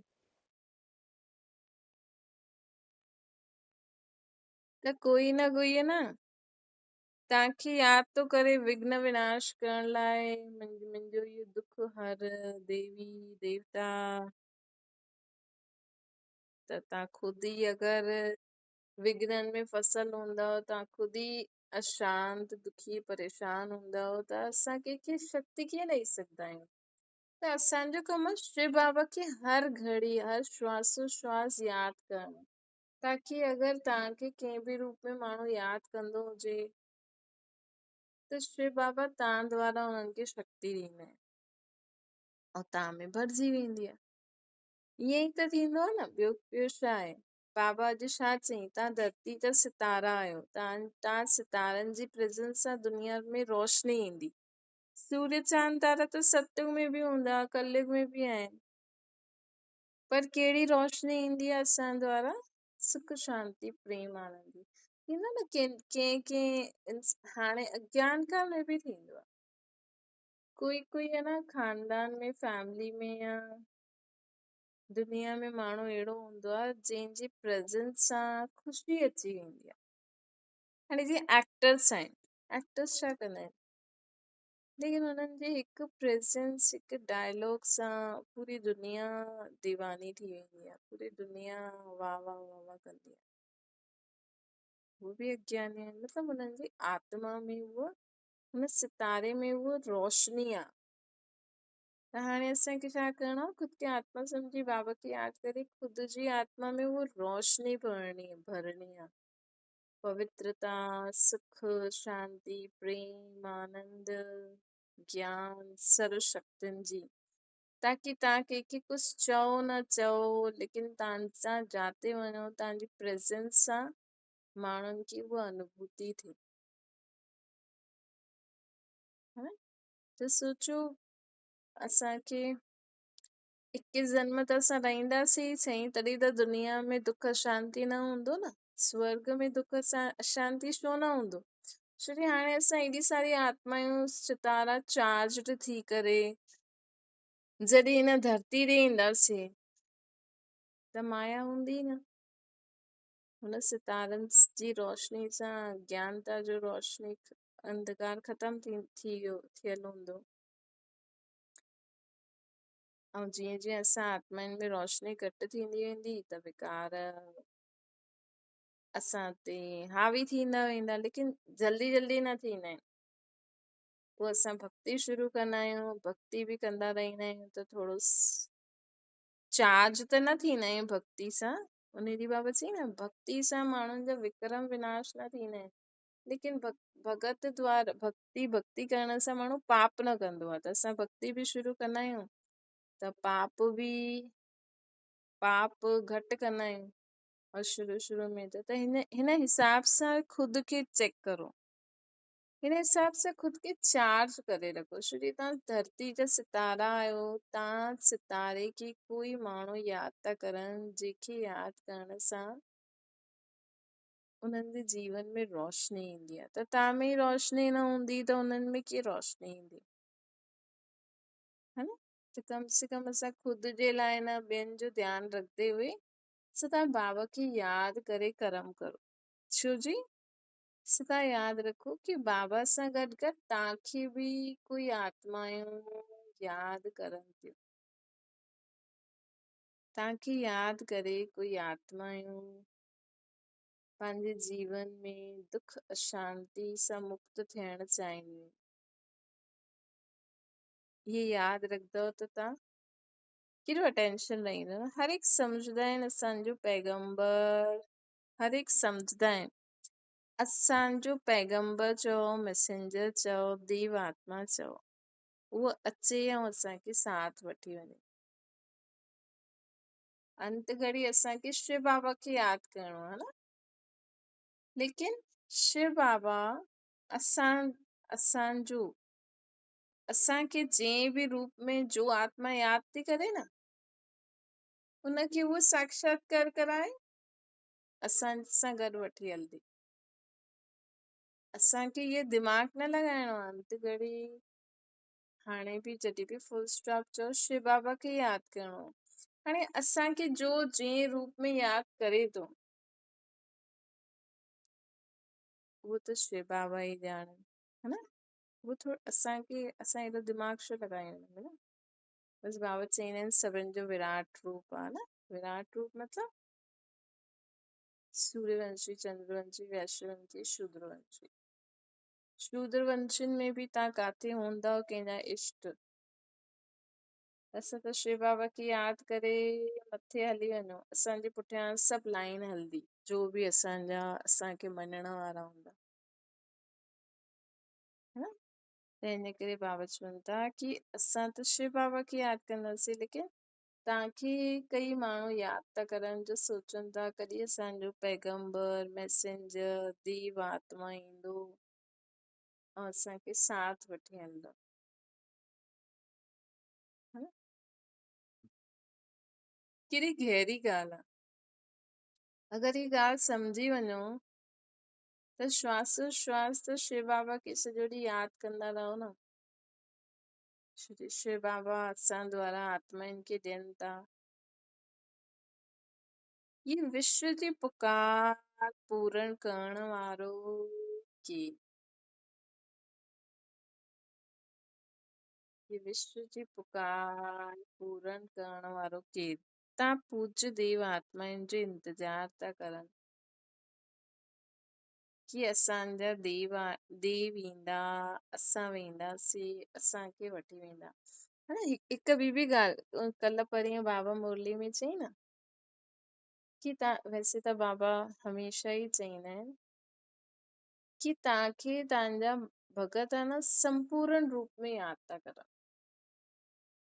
सम्झो कि तव्हांखे तव्हांजो भगत आत्मा न हनुमान, महावीर जे रूप में यादि थो करे, त चेक करो कि उहो त मूंखे महावीरता जे रूप में यादि थो करे, हुनजी कोई प्रॉब्लम आहे ऐं उहो हनुमान खे चए थो कि हीअं, त मूं में एतिरी शक्ति आहे छा? मूं में एॾी महावीरता आहे जो मां हुनखे ॾेई सघां, है न? त हिन करे बाबा चईंदा न कि पंहिंजो संपूर्ण स्वरूप साम्हूं रखो, उनखे चेक करो कि उहो त मूंखे हुन लाइ यादि तो करे। हाणे तव्हांजा ॿार सोचनि था कि अ न इहे असांजा मम्मी पापा आहिनि, मम्मी पापा त न ॿारनि खे सभु चीजूं दिलाईंदा आहिनि, सुठे स्कूल में मोकिलींदा आहिनि, ॿारनि खे हीअं कंदा आहिनि हीअं कंदा आहिनि। त तव्हां सोचो, जो ॿार तव्हांजे लाइ जो सोचदो आहे ओतिरो आहे तव्हां वटि, है न। माण्हू ॿार छो न पैदा करणु चाहिनि था अॼुकल्ह माण्हू। पहिरियों त माण्हू ईअं ई पैदा करे छॾींदो हुयो, लेकिन अॼुकल्ह माण्हू समझदार थी विया आहिनि। सोचनि था न ॿार पैदा कंदासीं त ओतिरा पैसा हुजणा खपनि, उनखे सुठे स्कूल, सुठा कपिड़ा, सुठी चीजूं। कल्ह जो असांजे ॿार से हेॾे वठी हलो त असां वटि एतिरा पैसा आहिनि, है न। अॼुकल्ह जी जनरेशन समझदार थी वई आहे। शादी करण खां पहिरियों बि सोचती वई मूं वटि एतिरो ख़र्चो आहे। बस छोरियूं नथी सोचनि, छोरियुनि खे बि सोचणो खपे कि शादी थी करां त मां हुनजो घर संभाले सघंदी आहियां, हुनजे माउ पीउ खे बि खाइण रोटी ॾेई सघंदी आहियां, हुन लाइ बि रोटी ठाहे सघंदी आहियां। ईअं न आहे कि लेडीस खे कमु करणो आहे, पर चलो ठीकु आहे, लेडीस जो शरीर जो बनावट अहिड़ो आहे न भई हिकु ॼणो कमाइण वञे, हिकु ॼणो घर संभाले। इहे सम्झ हुजणी खपे न, हीअं न कि लेडीस खे रोटी ठाहिणी आहे, लेकिन ये हिकु अंडरस्टैंडिंग थींदी आहे, है न। अगरि स्त्री बाबा चवनि था तव्हां पूज्य देव आत्माउनि जो इंतज़ार था करनि कि असांजा देव आत्मा ईंदा, असां वेंदासीं, असांखे वठी वेंदा। उन्हनि जे लाइ छा तयारी करो था। हिन कॉन्फ्रेंस खां पोइ देव प्रत्यक्ष थींदा। हाणे कॉन्फ्रेंस खां पहिरियों स्वयं खे श्रेष्ठ आत्मा प्रत्यक्ष करण जो स्वयं और संगठित रूप सां प्रोग्राम ठाहियो, है न। हिन कॉन्फ्रेंस खां पोइ देव प्रत्यक्ष थींदा। हाणे कॉन्फ्रेंस खां पहिरियों स्वयं खे श्रेष्ठ आत्मा प्रत्यक्ष करण जो स्वयं और संगठित रूप सां प्रोग्राम ठाहियो। हिन कॉन्फ्रेंस द्वारा निराशा आशा अनुभव थियणी खपे। वो दीपक त उद्घाटन में जगाईंदा आहिनि, नारियल बि तोड़दा आहिनि, साथ साथ सर्व आत्माउनि प्रति शुभ आशाउनि जो दीपक बि जगाईंदा आहिनि। ठिकानो ॾेखारण जो ठका थी वेंदो। त असांखे कहिड़ो दीपक जगाइणो आहे? सर्व आत्माउनि प्रति शुभ आशाउनि जो दीपक जगाइणो। सर्व आत्माउनि प्रति शुभ आशा जो दीपक जगायो ऐं ठिकानो ॾेखारण जो ठका वॼाइणो। मतलब नारियल फोड़ण मतलब ठिकानो ॾेखारण जो ठका थी वञे। जीअं नारियल जो ठका कंदा आहिनि न, ऐं शुभ कार्य में माण्हू सोचदा आहिनि कि हाणे न नारियल फोड़ो, नारियल फोड़ण सां छा थींदो आहे? ठका निकिरंदो आहे, उहो बि हिकु बार में फूटे त ॾाढो सुठो मञदा आहिनि। मतलब कि असां इन जो इहा असुल में न बाबा चईंदा आहिनि कि कोई बि कार्य करो त असां ठका निकिरी वञे, माण्हुनि खे ठिकानो मिली वञे, है न। त के बि असां कोर्स करायूं, क्लास करायूं, कुझु बि चऊं त उन्हनि खे ठिकानो मिली वञे। ठिकानो मिली वञण मतलब ठका निकिरणु। त विदेशी चाहे भारतवासी ॿिन्हिनि खे मिली करे अहिड़ी तयारी पहिरियों खां करणी आहे। तॾहिं आहे महातीर्थ जी प्रत्यक्षता। प्रत्यक्षता जी किरण अब्बा जी घर सां चारो फैलदी। अब्बा मतलब शिव बाबा। प्रत्यक्षता जी किरण अब्बा मतलब शिव बाबा। शिव बाबा जो घर कहिड़ो आहे? वैसे त परमधाम आहे। साकार में मधुबन हेड ऑफिस। हुन खां पोइ बाबा जो त पूरे विश्व में घर आहिनि। हा न? सिर्फ़ सेंटर आहे न जो घर गृहस्थी में रहंदा आहिनि ऐं अगरि बाबा जो घर सम्झंदा आहियो त उहो बि बाबा जो घर थी वियो। हा न, ॾिसो जीअं हूंदो आहे न कि लाइट जीअं शहर में न हिकु हेड ऑफिस हूंदो आहे जाता लाइट जो, जाते पूरे शहर में आहे न लाइट वेंदी आहे। लेकिन मेन ऑफिस खां डायरेक्ट घरनि में लाइट वेंदी हूंदी उन्हनि जे आसपास में जो एरिया हूंदा है न, कई बार न बि वेंदी आहे। है न, त जाते हेड ऑफिस आहे इलेक्ट्रिसिटी जाते ठहींदी आहे त हुननि जे आसपास मां या हुन ऑफिस में त लाइट हुतां ई ईंदी न, है न, या हुननि जे आसपास कॉलोनी वारनि खे मिलदी हूंदी। बाक़ी बाक़ियनि खे हर कॉलोनी में हिकु अलॻि इलेक्ट्रिसिटी जो उहो हूंदो सेक्शन। जातां मेन ऑफिस मां उते लाइट ईंदी हूंदी पोइ घर घर में वेंदी हूंदी, है न।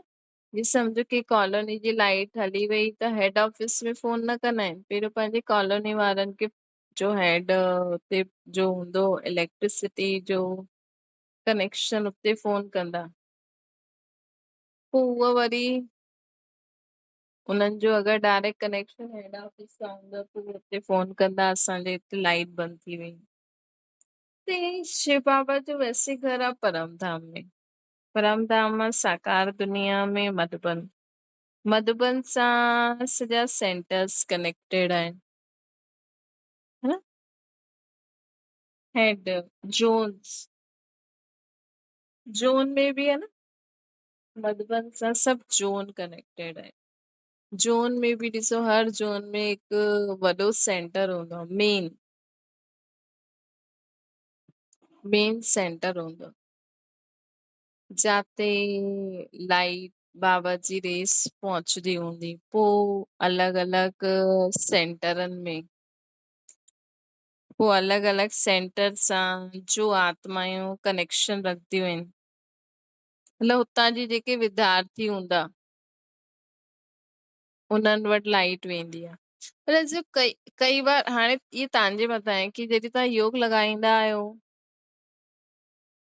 त तव्हांखे पंहिंजो सेंटर वारो बाबा यादि ईंदा आहिनि, या मधुबन में कुटिया या पंहिंजो ॿियो कोई सेंटर के तव्हां ध्यान में ईंदो आहे न ऑटोमेटिकली। कई बार सम्झो कि कोई मधुबन वियो ई न आहे त उहो त घर में योग लॻाईंदा उन्हनि खे त सेंटर वारो बाबा ई यादि ईंदा न, मतलब बाबा जो सेंटर ते जो योग लॻाईंदा आहिनि उते जो सिखिया आहिनि, है न। ईअं थींदो आहे न। हाणे ॾिसो जीअं अज्ञान काल में बि माण्हू चई कंहिं अगरि गुरुद्वारे वेंदा हूंदा त उन्हनि खे या कोई बि देवी या मंदिर वेंदा त उहा देवी जी मूर्ति साम्हूं रहंदी आहे न। हाणे उहो जॾहिं वैष्णो देवी वञे या हुन वॾी जॻह वञे पोइ हुननि जो उतां कनेक्शन जुटे त हीअं तव्हां ॾिसो तव्हांजो कनेक्शन काथे जुटंदो आहे। कई बार कोई दीदियुनि सां ई कनेक्शन जोड़े वेही रहंदा आहिनि।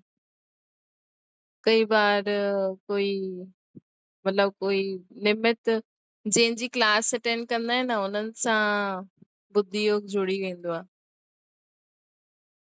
कि परमधाम में शिव बाबा सां जुड़ल आहे, अव्यक्त वतन में ब्रह्मा बाबा सां जुड़ल आहे, बाप दादा सां। ईअं चेक करो, हुन अनुसार तव्हांखे लाइट ईंदी हूंदी बाबा जी, है न? त सोचो बाबा चवनि था हेड ऑफिस अब्बा जो घर शिव बाबा, त सोचो सेंटर ते बि केॾा योगी कई बार है ना सेंटर ते योगी टीचर न हूंदी आहे, लेकिन कोई स्टूडेंट योगी हूंदो आहे। चाहे जोन में बाबा जी लाइट त वञे थी उन जोन में, माण्हू त सोचनि था अगरि उन जोन में या उन सेंटर में उन्नति थिए थी त हिन दीदी द्वारा, ये दीदी जो योग सुठो हूंदो, ये दीदी सुठो सेंटर हलाए थी। लेकिन न, कई बार दीदी जो योग एॾो न हूंदो आहे, छो जी शक्ति खींचणी हूंदी आहे न। कई बार कोई विद्यार्थी गुप्त हुते योग लॻाईंदो आहे, जंहिं द्वारा वो शक्ति हुते ईंदी आहे, है न। इन करे बाबा तॾहिं त बाबा चईंदा आहिनि कि कॾहिं कॾहिं थींदो आहे न, बाबा चईंदा आहिनि कि टीचर खां बि स्टूडेंट अॻियां निकिरी वेंदो, छो जो ज्ञान त ज़रूरी आहे, सेवा बि ज़रूरी आहे, धारणा बि ज़रूरी आहे, लेकिन मेन सब्जेक्ट योग आहे। त अब्बा जी लाइट घर सां चारों ओर फैलदी आहे, त सिर्फ़ आहे न, तॾहिं त बाबा चईंदा आहिनि कि हर हिकु खुद निमित समझे, सिर्फ़ दीदियुनि जी जिम्मेवारी न हूंदी आहे, है न। अगरि तव्हांजे आसपास सेवा न आहे या कोई बि अहिड़ी वेड़ी प्रॉब्लम आहे त तव्हां योग एॾो लॻायो, बाबा खे यादि करो, तव्हां योग लॻायो, ताकि है न जो भी विघ्न परेशानी अचनि था, सेवा खे उन्नति करण में आत्माउनि खे जेतिरो संदेश मिलणो खपे ओतिरो नथो मिले। अगरि न तव्हांखे लॻे थो थियणी खपे, नथी थिए सेवा, त तव्हां योग लॻायो, तव्हां बाबा खे यादि करो, तव्हां संकल्प रखो, त बाबा पोइ तव्हां द्वारा ॿियनि आत्माउनि जी बि उन्नति थी वेंदी। सिर्फ़ साम्हूं अगरि कोई भाषण करे थो न, सम्झो कोई बाबा जो घर में प्रोग्राम आहे या अज्ञानियुनि जे लाइ, त उहो दीदी या जो बि ज्ञान ॾींदो आहे, सिर्फ़ हुनजी रिस्पॉन्सिबिलिटी थोड़ी आहे। तव्हांखे बि एतिरो योग लॻाइणो खपे, भले तव्हां स्टेज ते न आहियो, पर तव्हांजे योग लॻाइण सां बाबा जी किरनियूं हुतां वारी आत्माउनि खे मिलंदियूं, हुननि जो बुद्धि योग खुलंदो, वो दीदी जे मुंहं सां बि उहो ई पॉइंट निकिरंदा जो आत्माउनि खे खपे, है न। सिर्फ़ भाषण करण वारनि जे मथां न हूंदो आहे, साथ साथ आसपास, जॾहिं जो बाबा चईंदा आहिनि हिकु ॼणो भाषण करे बाक़ी योग करनि, इन जी निशानी छा आहे? गृहस्थियुनि में आहे न, जीअं पति कमाईंदो आहे न, पति जी कमाई सिर्फ़ पति जी मेहनत सां न हूंदी आहे, लेडीज़ जे मथां बि हूंदो आहे। घर जी लेडी केतिरो भॻवान खे यादि कंदी आहे, पाठ पूजा कंदी आहे, केतिरा सुठा संकल्प कंदी आहे, ये उहो ई आहे। बाबा चईंदा आहिनि न कि जीअं साकार में न मम्मा बाबा हुया, मम्मा ॿाहिरि सर्विस ते वेंदा हुया त बाबा मधुबन में रहंदा हुया, बाबा वेंदा हुया त मम्मा मधुबन में रहंदा हुया। त ये उहो ई आहे कि छो जी भॻवान खे याद, भक्ति में बि ॾिसो ज्यादा पाठ पूजा व्रत वग़ैरह केरु कंदो आहे, है न। त उहो जो शक्ति ईंदी आहे न, भई धंधे में बि माण्हुनि जा विघ्न, धंधे में बि कई ॻाल्हियूं ईंदियूं आहिनि, कई परेशानियूं ईंदियूं आहिनि, त उहो विघ्न परेशानियूं सां पार थियण जी शक्ति उहो केरु ॾींदो आहे? परिवार वारनि खे, पंहिंजे पति खे, लेडीज़, हा। त अॼुकल्ह लेडीज़ बि ॿाहिरि निकिरी वई आहे कमाइण लाइ, तॾहिं त ट्यूनिंग न थी वई न। ये कोई उहो न आहे कि लेडीज़ जो ई कमु आहे, इहे त भई हिकु अंडरस्टैंडिंग हूंदी आहे न। त ये हीअं आहे कि बाबा जे घर मां ई चारों ओर लाइट फैलदी आहे, लेकिन रिसीवर बि त हुजनि न। बाबा त तव्हांजे शहर में लाइट ॾियनि था, लेकिन अगरि कोई रिसीवर ई न आहे, कोई योग ई न लॻाईंदो, त तव्हांजे शहर जो, तव्हांजे मोहल्ले वारनि जो उद्धार कीअं थींदो ॿुधायो? हिन करे हिक ॼणे जी ज़िमेवारी न हूंदी आहे, सभई निमित आहिनि। तव्हां बसि योग लॻायो। जीअं चईंदा आहिनि न, आबू विश्व जे लाइ लाइट हाउस आहे। हाणे ॾिसो, परम धाम मां त बाबा लाइट ॾियनि था, लेकिन हिन विश्व में बि त यादि करण वारा हुजनि न, है न? तॾहिं त उहो कैच करे दुनिया जा दुख दूर करे सघंदा न। पोइ बाबा मधुबन में साकार मधुबन ठातो आहे, या परमधाम में बाबा खे यादि करो, या मधुबन में यादि करो, या अव्यक्त वतन में बाप दादा खे यादि करो। हिन करे बाबा चईंदा आहिनि कि हर हिकु सम्झे मां मधुबन निवासी आहियां। त तव्हां टेम्पररी हुन सेंटर, हुननि जॻहनि सां कनेक्शन में आहियो। ये लाइट अंधकार जे विच में जागृति जो अनुभव कराईंदी आहे, करावे। हिन जे लाइ ही सभु आया आहियो न। बस सिर्फ़ स्वयं रिफ्रेश थी हली वेंदा। त सोचो, अगरि तव्हां ये दिमाग़ में ॻाल्हि रखो त तव्हांजी बि ज़िम्मेवारी वधंदी वेंदी न, है न? सिर्फ़ इहो थोड़ी असां बसि मुरली ॿुधंदा आहियूं, योग कंदा आहियूं, लेकिन दुनिया में आए दिन एॾो दुख थो थिए, एॾी सारी न्यूज़ थी अचनि, हीअं हीअं थियो, हीअं हीअं थियो, हीअं हीअं थियो। एॾा आत्मायूं दुखी आहिनि, के छा टेंशन, के छा बीमारी, के छा प्रॉब्लम। त उहो दुख जी फीलिंग सां मुक्त करण जी शक्ति कंहिंमें आहे? भले तव्हां उन्हनि जी स्थूल मदद न करो, भले तव्हां उन्हनि सां गॾु हॉस्पिटल न वञो, हुननि जे लाइ पैसा न ॾियो, हुननि खां वञी करे हुननि वातावरण में न, लेकिन तव्हां घर वेठे बाबा खे यादि करे यादि कंदव त जेतिरी तव्हांजी यादि हूंदी, ओतिरो तव्हांजे आसपास वारे माण्हुनि खे सकाश मिलंदी। पूरे विश्व जे लाइ यादि करो त विश्व खे फैलदी। ये कम त तव्हांजो आहे न। बाबा अॼु चई न कि तव्हां दुख हरता सुख हरता जा ॿार आहियो, त सुख जी किरनियूं फैलायो। सर्व ब्रह्मणनि जो हिकु संकल्प उहो कार्य जी सफलता जो आधार आहे। सभिनि खे सहयोग खपे। किले जी हिकु ईट बि कमज़ोर हूंदी त किले खे हिलाए सघंदी। किले जे हिकु ईट बि कमज़ोर हूंदी। ऐं हिन विनाश में विनाश ज्वाला प्रज्वलित कॾहिं थींदी? जॾहिं जेका योगी तपस्वी आत्मायूं आहिनि बाबा जे घर में, उन सभिनि जो हिकु ई संकल्प हूंदो। जीअं कल्ह परीहं बाबा चई न अव्यक्त स्लोगन में कि ब्रह्मा बाबा जो संकल्प आहे कि हाणे हिकु दृढ़ संकल्प सां पूरे विश्व जो परिवर्तन थी वञे, है न? त हिकु आत्मा जो संकल्प बि हूंदो कि न न अञा त असांखे हीअ सेवा करणी आहे, अञा त इहो करिणो आहे, अञा त मूंखे इहो पुरुषार्थ करिणो आहे, त बि रुकिजी वेंदो आहे न विनाश।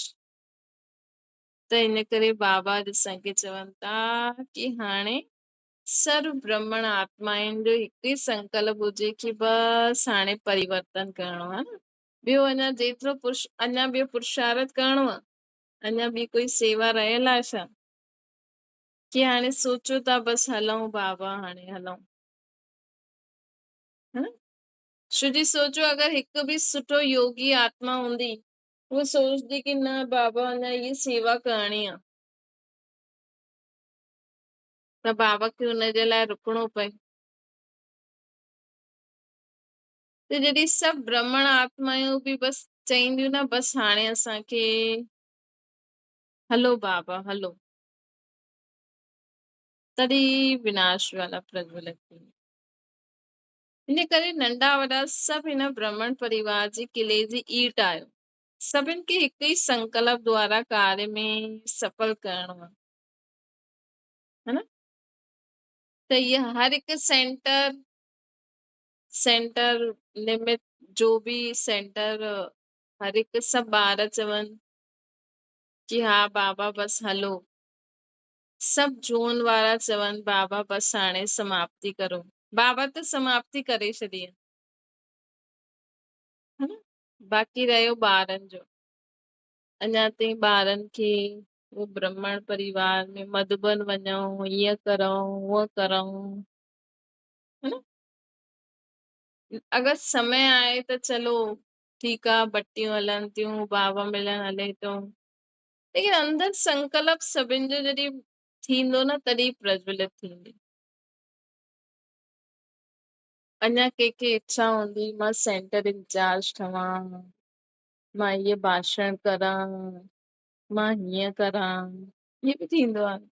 सेंटर वारे दीदीनि खे बि ईअं थींदो आहे मां सेंटर इंचार्ज ठवां, मां जून इंचार्ज ठवां। हाणे सोचो उहो ये योग लॻाईंदियूं, बाबा खे ईअं बि थींदो आहे कई बार, सेंटर वारी दीदियूं न बाबा खे योग लॻाईंदियूं आहिनि, मां सेंटर इंचार्ज थी वञा। अरे बाबा जी शक्ति पूरी आत्मनि खे शांति सुख शांति ॾियण लाइ करो। तव्हांजो हिते सेंटर इंचार्ज थियण सां थोड़ी हुते वञी कोई तव्हां महाराजा महारानी ठही वेंदा, है ना। उहा शक्ति हुजणी खपे। अॼु अगरि कोई सेंटर इंचार्ज ठही वेही बि रहियो लड़ी झगड़ी करे, हुनमें ज्ञान योग आहे ई न, वो थोड़ी हुते वञी कोई महाराजा महारानी जी सीट ते वेहींदा, है ना। हुन लाइ त योगी ज्ञानी धारणा मुहूर्त प्योरिटी मुख्य आहे, त कुछ बि न थींदो आहे। हिते भले कोई केतिरो बि भाषण करे न, ब्राह्मण परिवार में नामी ग्रामी थी वञे, लेकिन मेन आ बाप दादा जी लिस्ट में अचण। ऐं बाप दादा जी लिस्ट में त तॾहिं ईंदा जॾहिं बाप दादा जी श्रीमत खे फॉलो कंदा, है न। त इहे असांखे सम्झणो खपे। त बाबा अॼु असांखे चवनि था कि सभिनि जो हिकु संकल्प हुजणो खपे, सभिनि जे मन में आवाज निकिरे कि मुंहिंजी जिम्मेवारी आहे पूरे विश्व के परिवर्तन करण। अच्छा, जेतिरा ॿार यादि कंदा आहिनि ओतिरो बाबा बि यादि पिया ॾींदा आहिनि। अच्छा, अहिड़ा सदा दृढ़ संकल्प करण वारा, सफलता जे जन्म सिद्ध अधिकार खे साकार में लाइण वारा, सदा पंहिंजे शेष भाग्य खे स्मृति में रखंदे हुए समृत रहण वारे ॿारनि खे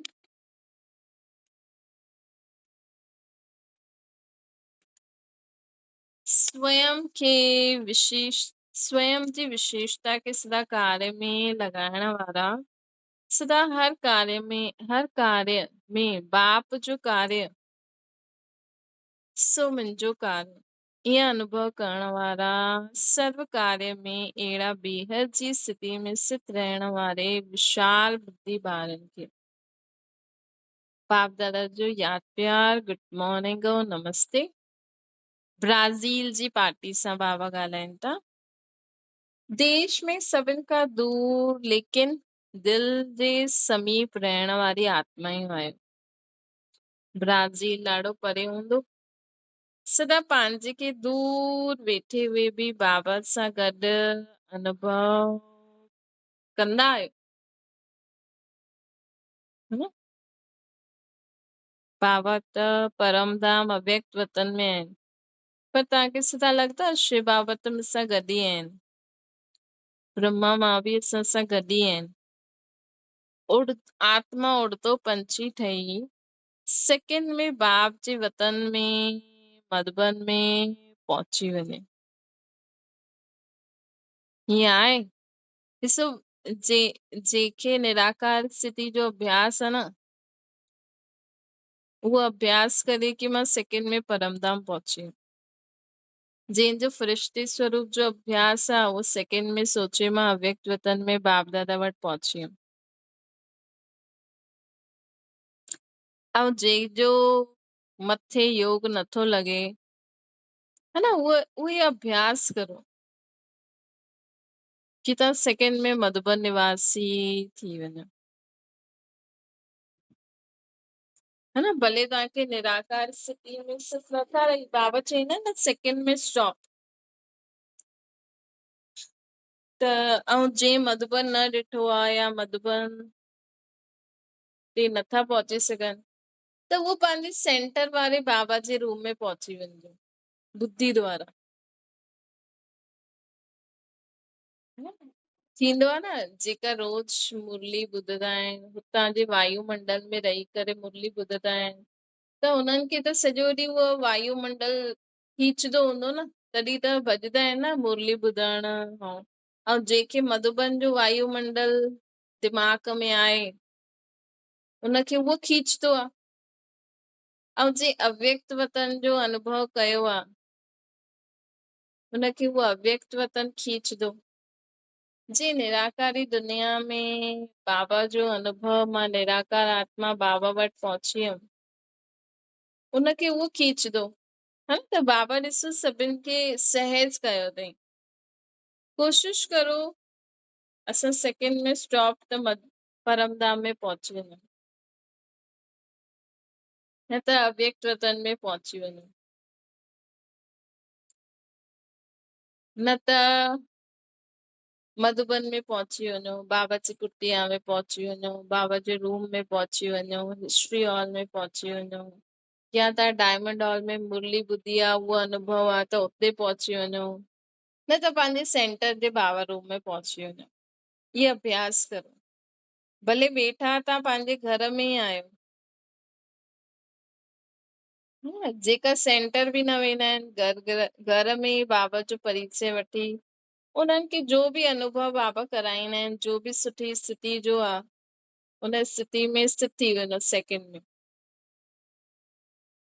त बाबा छा था चवनि, आत्मा उड़दो पंछी आहे, सेकेंड में बाप जे वतन में मधुबन में पहुची वेंदी आहे। सदा सैर कंदा आहियो न। त ब्राज़ील वारा जेका ॿार आहिनि, निमित ब्राज़ील वारा, लेकिन सभिनि जे लाइ बाबा चवनि था बाप दादा ॿारनि जी मोहब्बत खे ॾिसंदा आहिनि कि केतिरो दिल सां साकार रूप में मधुबन में पहुचण जो प्रयत्न करे पहुची वियो।